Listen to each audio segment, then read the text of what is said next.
Well, hello there. Welcome to Radio CORA. Thank you very much for joining. We treat everyone right. That's what they believe. That's their purpose. That's CORA Physical Therapy, treating everyone right. They're a special group, special company, great people, focused on, I'm telling you, delivering success. That's exactly what they're doing. I've had the fortunate opportunity to really interact with a lot of people at CORA, and I've been just absolutely honored to be able to have those friendships. Now, you're saying to yourself, Scott, what are we going to be talking about? Well, we're going to be talking about COVID-19. And you're saying, oh my gosh, do I need to talk more about that? Yeah, you do. You do, because we need to get real information from real professionals and get it out there and get it as fast as we possibly can. That's why we're talking to Suzy Anschutz. And you're saying, hey, Scott, I don't know how to spell Anschutz. Yeah, you do. A-N-S-C-H-U-T-Z. She's a rock star. Let's get going. Yeah, I'm telling you. You're saying to yourself, Scott, I don't want to hear any more about that, but we have to. CORA has a very unique purpose, and that purpose is always just being available. And I thought to myself, with social media, with all the other information that is available out there, some right, some wrong, some, sensationalized, who could I talk to? And that's CORA. And we were very fortunate to be able to get Suzy on the podcast, and they're busy. They're working through this whole thing just like you and I are working through it. But they've got some incredible solutions that you need to be aware of. That's one. You can pick up a phone at any one of those clinics and get answers. You can go out to their website at coraphysicaltherapy.com and get answers. You can even get them on. They've got a service called Telehealth. And you can get on with a clinician and ask questions and get information. They're here to really help and serve. And I'm telling you right now, after my conversation I feel great.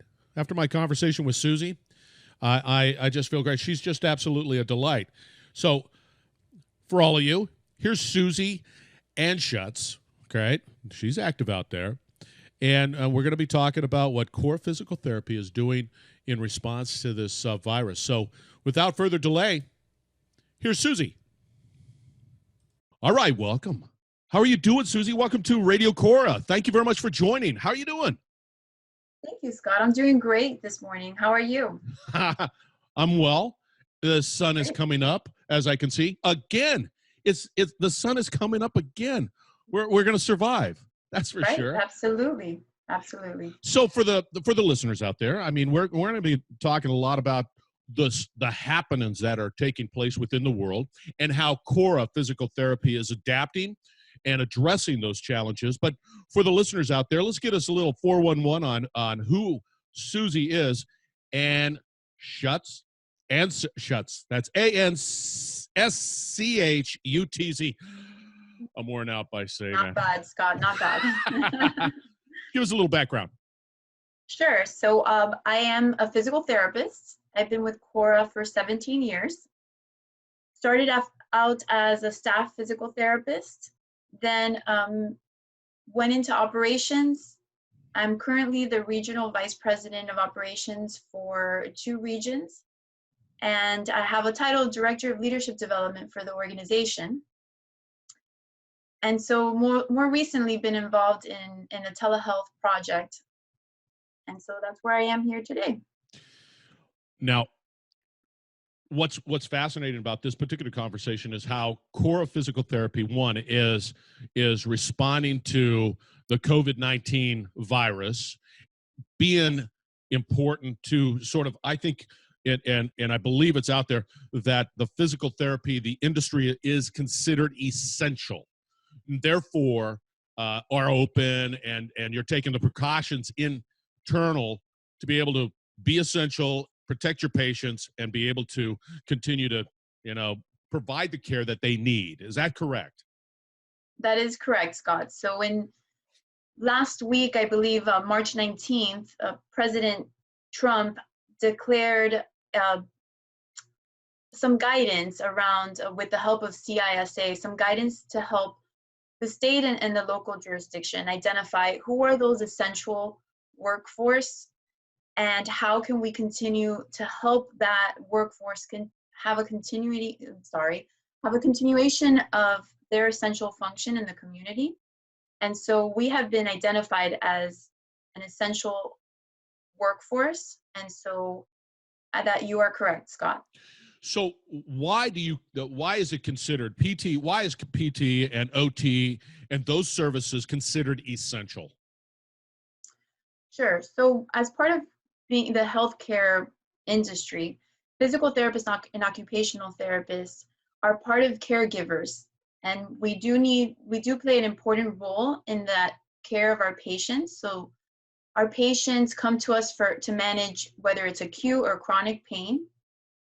And many of their interactions with us depend on that education or depend on their ability to maximize their function over the course of time. Some of our patients are coming to us post-surgery, or they're coming to us to manage some of that pain.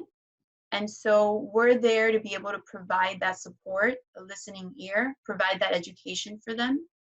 I mean, it may make the difference between a patient being able to successfully climb up and down steps to negotiate their house or not be able to, should there be a disruption in their care.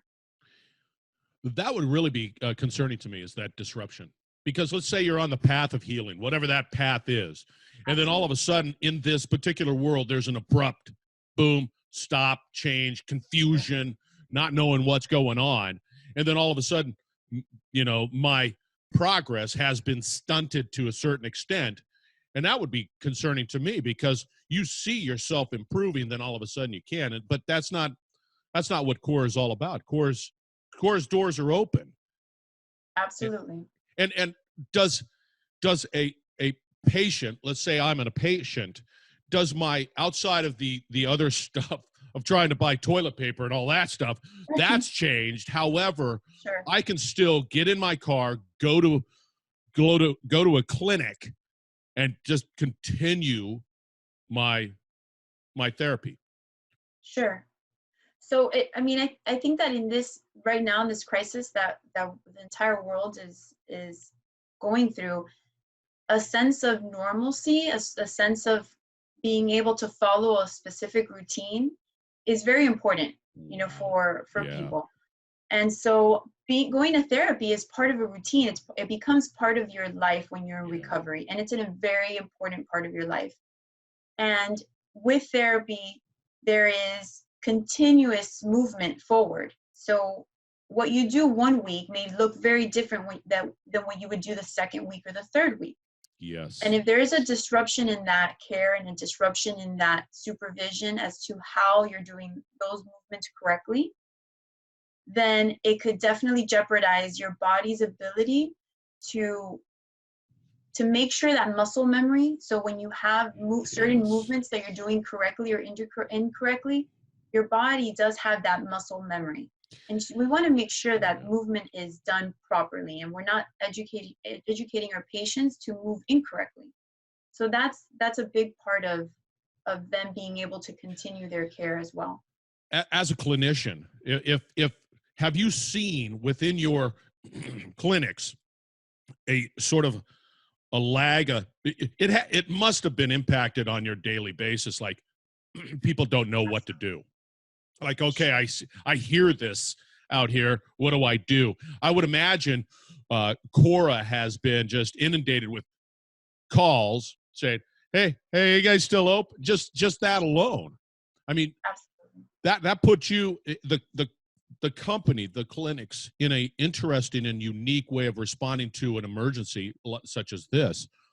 Do you find that you've come over that hill, for lack of a better term, of saying, or are you still getting, hey, are you guys still open? I'm whatever it might be. Sure. Oh, we are absolutely still getting questions from the community, from our employers, from really everywhere. So we do strive to be a resource, not just a resource for our people and for our employees, but a resource to the community.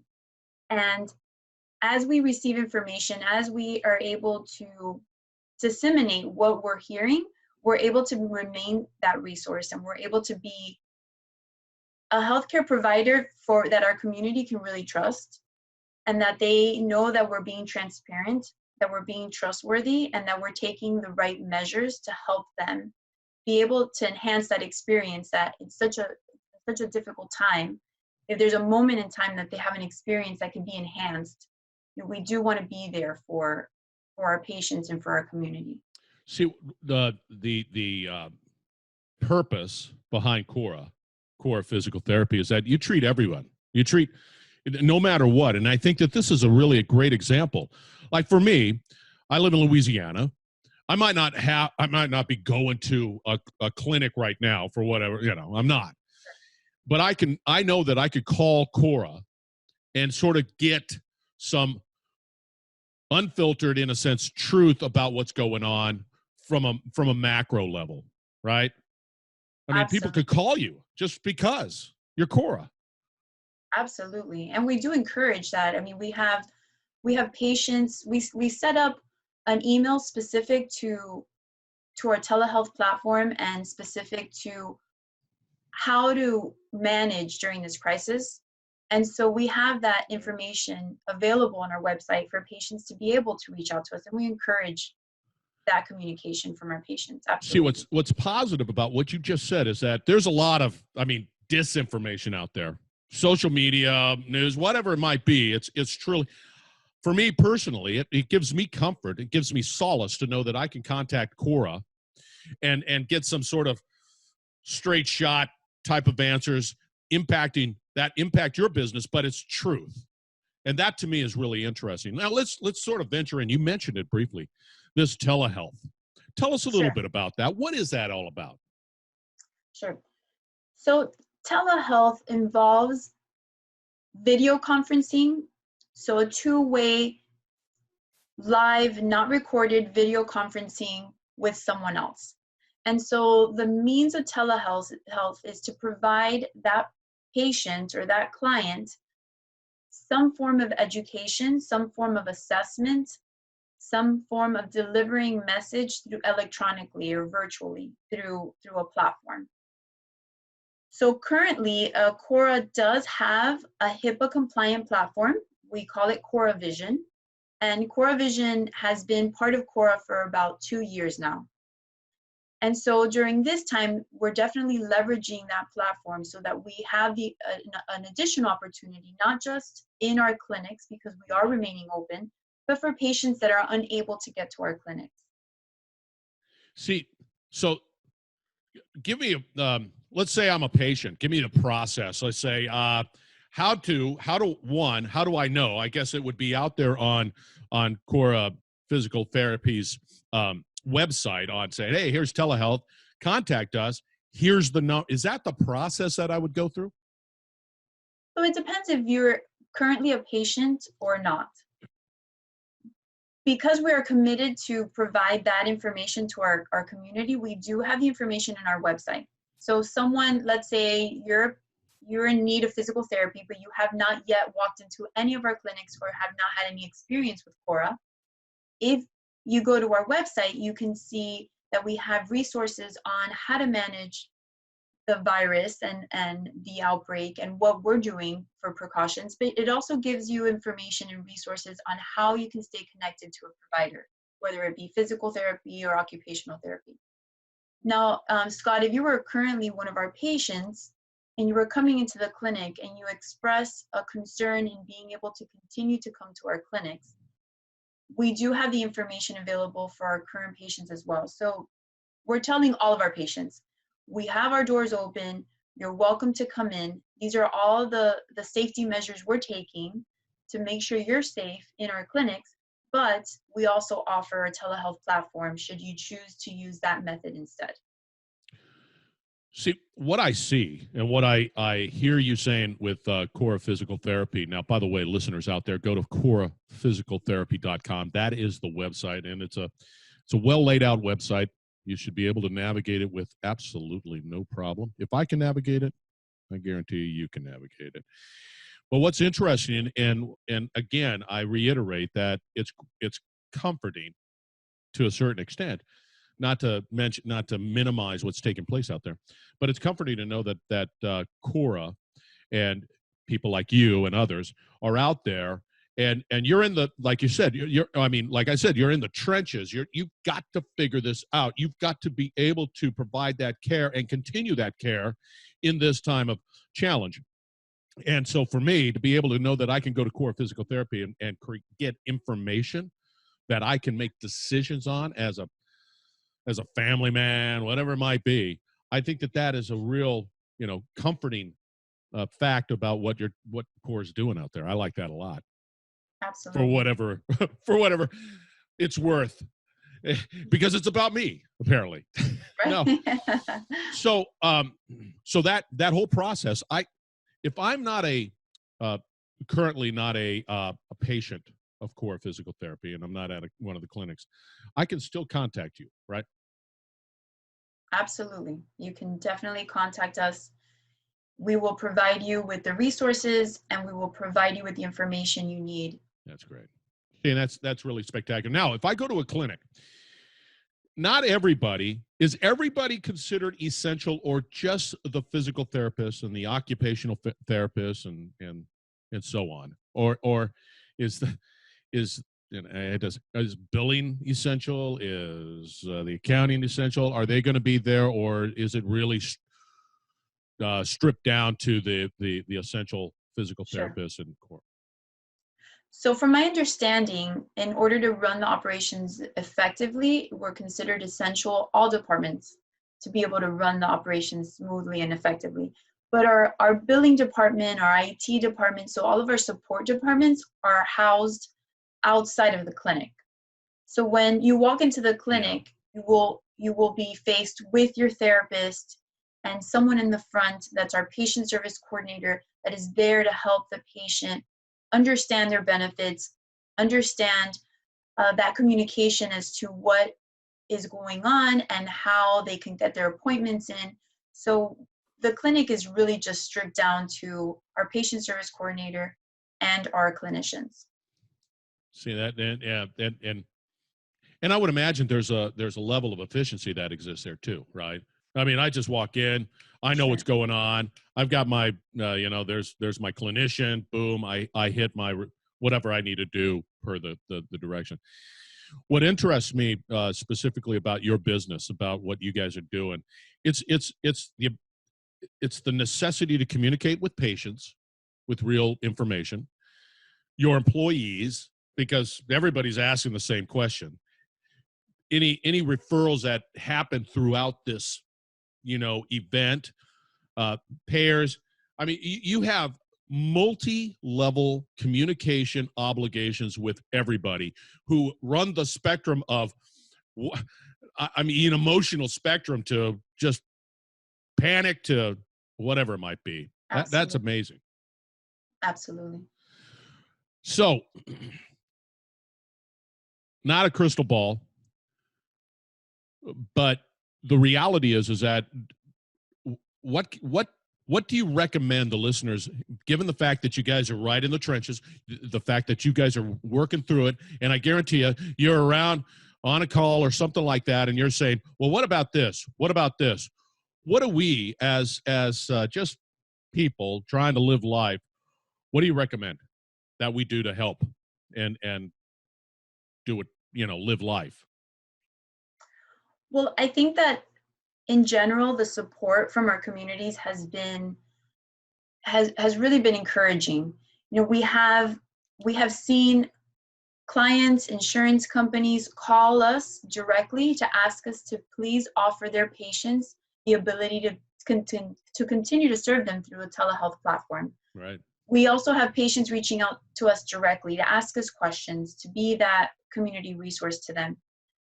But as far as the community is concerned, there there is ways of supporting physical therapists and occupational therapists, and that's by taking action to ask Congress to protect our patients and allowing Medicare payment for telehealth during this challenge, during this COVID-19 outbreak.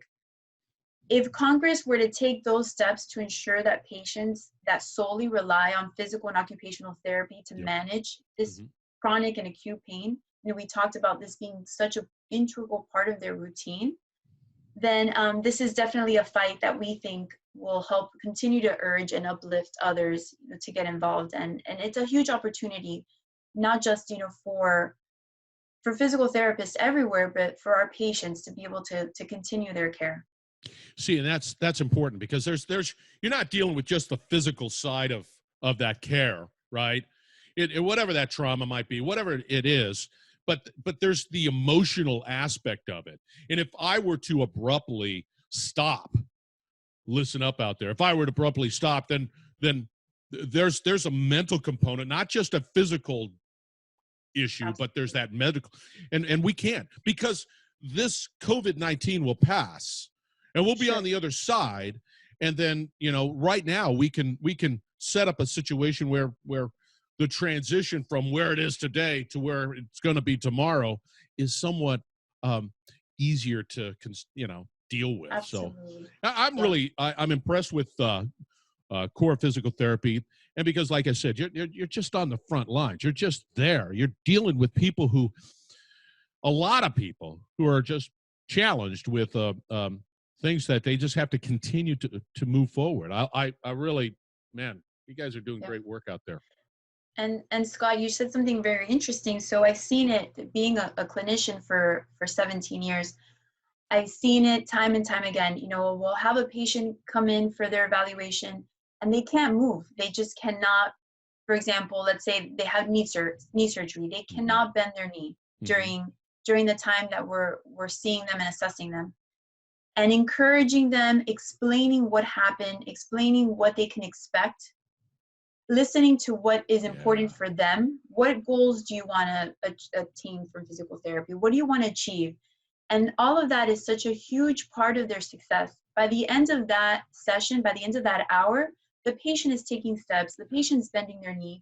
And it's not because we're miracle workers, although some will argue that, but it's because the patient now has found trust in us. We're a listening ear. Huge. They understand that we know how we can help them achieve their goals. And so I think that education is so critical, especially during these times of uncertainty, for them to have some control over their lives. Yeah, and because they have the ability to be able to communicate with you, get some answers, and not be in the dark of, well, what do I do? And and there's a real that's really important. I like it a lot. Now we're going to have to wrap this up. Now, Suzy, that's Suzy. How do people get a hold of you, CORA? What's the best way to do that? Sure. So the best way is go to our website. We have regular updates on our website, what we're doing to control the outbreak, what we're doing in our clinics, the measures we're taking. We have specific email set up, coravision@corahealth.com, to answer questions for our community and for our patients as well. And that would probably be, Scott, the best way for patients out there, the community, to be able to reach us at this moment. Yeah, because you guys are all over the place. I mean, you guys have clinics everywhere, and it would make sense if me being in Louisiana, I'd be able to connect with the Louisiana side of CORA Physical Therapy to have those answers.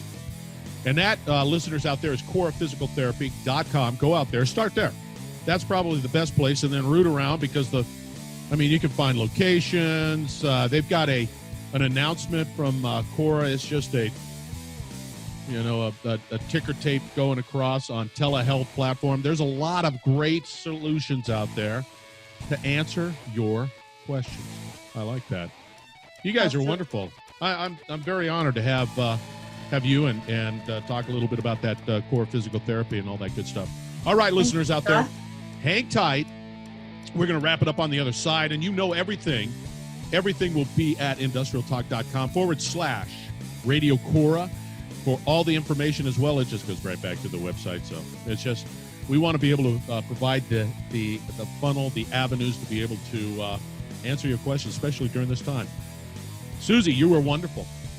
Thank you, Absolutely Scott. wonderful. Appreciate it. Well, thank you very much. Your time. It's a little, it's in the morning. Look at your daughter didn't come running in, which I'm somewhat impressed. She did not, the homeschooling and the virtual schooling is working great, but it is a disruption. I'm bummed. I would have loved to have seen that happen. Well, thank you very much. And once again, listeners, hang tight. We're going to wrap it up on the other side. So thank you very much for joining. Thank you so much, Scott. You're listening to the Industrial Talk Podcast Network.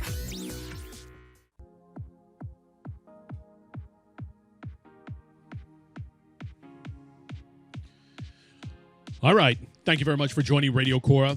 Once again, we treat everyone right. They do. They're passionate about your success. They're passionate about your health. They're an open book. So my direction to you is go out to CORAPhysicalTherapy.com. It's easy peasy, right? Find your answers. Contact CORA Physical Therapy if you have any questions whatsoever about COVID-19, about treatment, about what you're going to do. We will get on the other side, but we need leaders. We need leaders like CORA Physical Therapy, leaders like Suzy, blazing that trail, helping us get through it. That's what's so great about them. So again, reach out to CORAPhysicalTherapy.com. You will not be disappointed. All right. You need to be safe. You need to be smart out there. You need to protect yourself, of course. But lean on companies like CORA Physical Therapy, people like Suzy, and other professionals within the CORA family. They'll get you through it. So thank you very much. We're going to have more interviews coming your way, highlighting the best in physical therapy. Thank you very much for tuning in to Radio CORA. You have a great day. We will be back with another great interview.